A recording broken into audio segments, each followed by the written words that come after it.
നമ്മൾ മനസ്സിലാക്കുക. അങ്ങനെ ഒരു സിറ്റുവേഷൻ വന്നാൽ അതിനെ എങ്ങനെ ഫേസ് ചെയ്യാന്നുള്ളത് നമ്മൾ ആദ്യം പഠിക്കുക. നമ്മൾ ഈ കൊച്ചു കുട്ടികളുടെയൊക്കെ പറയുമ്പോൾ തന്നെ ആദ്യം ഒരു ചെറിയ ലോഡ് എടുത്തു കൊടുത്തു, അപ്പൊ അവർ ചിലപ്പോൾ താങ്ങാൻ പറ്റില്ല, പിന്നെ ലോഡ് കൂട്ടി കൂട്ടി കൊടുക്കും. അപ്പൊ എന്താ വെച്ചിട്ടുണ്ടെങ്കിൽ അവരുടെ തല ഉറച്ചു കഴിഞ്ഞാൽ പിന്നെ ഏത് ലോഡ് എടുക്കാനും അവൻ ആക്ച്വലി തയ്യാറാണ്. എന്ന് പറയുമ്പോൾ നമ്മളൊരു പ്രശ്നം വരുമ്പോൾ നമ്മൾ ആ പ്രശ്നത്തിൽ ഒരിക്കലും സ്റ്റക്ക് ആവാതെ ഇതൊന്നും ഒരു പ്രശ്നമല്ല, ഇതിൽ വലിയ പ്രശ്നങ്ങൾ ഫേസ് ചെയ്യുന്ന ആൾക്കാർ, കാരണം പ്രശ്നങ്ങളെ ഏറ്റവും കൂടുതൽ ഫേസ് ചെയ്യുന്നവരാണ് ഇന്ന് ജീവിതത്തിൽ ഏറ്റവും കൂടുതൽ വിജയിച്ചേക്കുന്നത്. കാരണം നമ്മളപ്പോ ചിന്തിക്കേണ്ട ഒരു കാര്യമാണ്, ഞാൻ ചിന്തിക്കാറുള്ള സിമ്പിൾ ടെക്നിക്ക് ഇത്രേ ഉള്ളൂ. ഇപ്പൊ നമുക്കൊരു പ്രശ്നം സംഭവങ്ങളൊക്കെ വന്നു കഴിഞ്ഞിട്ടുണ്ടെങ്കിൽ നമ്മൾ ചിന്തിക്കാന്ന് വെച്ചിട്ടുണ്ടെങ്കിൽ നമുക്ക് രണ്ട് കൈയുണ്ട്, രണ്ട് കാലുണ്ട്, കണ്ണുണ്ട്, ചിന്തിക്കാനുള്ള കഴിവുണ്ട്, എല്ലാം ഉണ്ട്.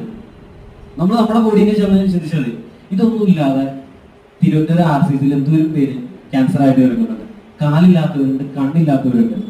പക്ഷെ ഇതിലൊക്കെ ദൈവം നമുക്ക്